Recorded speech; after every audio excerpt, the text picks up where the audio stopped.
Hello guys! And guys, for today's video ay magluto tayo ng bihon. Ayan guys, nagluluto ko ng bihon. Siyempre, unahin natin yung garlic. Ayan guys, simpleng luto lang naman ito guys. Lutong Pinoy. O diba? Ayan, isunod na natin yung bombay. Ayan, yung bombay natin. Yung onion.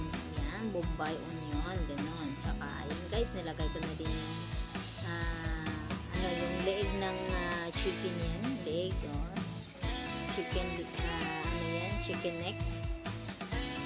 Yan lang kasi wala naman po akong iba na paggagamitan. So, ayan guys, nilagay ko na yung ating bihon. Ayan, mix na natin. Ay, nakalimutan ko. Hindi pala pwede yung natin. So, kumuha ako ng wood. Yan yung wood, yung bagay dyan. Masisira yung ating So, ayun guys. Sana nasarapan kayo sa aking lutong bihon. Ayan.